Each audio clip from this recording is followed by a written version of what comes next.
মুক্তির পর বাংলা সিনেমার গানে দর্শক ভিউয়ে নতুন রেকর্ড গড়েছে তুফানের গান দুষ্টু কোকিল। মাত্র 2 মাসের ব্যবধানে গানটির দর্শক ভিউ 20 কোটি পার হয়ে গেছে। ঈদুল আজহায় মুক্তি পায় শাকিব খান, মিমি চক্রবর্তী, চঞ্চল চৌধুরী, নাবিলা অভিনীত তুফান। মুক্তির পরপরই দর্শকদের মধ্যে সাড়া ফেলে তুফান। এর আগে 26শে জুন অফিসিয়ালি 2টি ইউটিউব চ্যানেলে মুক্তি পায় রায়হান রাফি পরিচালিত এই সিনেমার দুষ্টু কোকিল গানটি।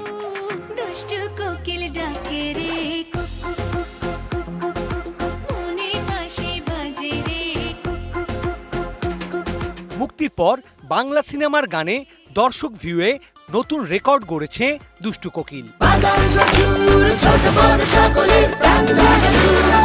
স্বাদে ভরপুর প্রাণ চানাচুর। মাত্র 2 মাসের ব্যবধানে ওটিটি প্ল্যাটফর্ম চরকির ইউটিউব চ্যানেলে গানটির দর্শক ভিউ 138 মিলিয়নের ওপরে। অন্যদিকে এসভিএফ এর ইউটিউব চ্যানেলে 67 মিলিয়নের ওপরে। অফিসিয়ালি মুক্তি পাওয়া 2টি চ্যানেলে মোট ভিউ 205 মিলিয়নের উপরে।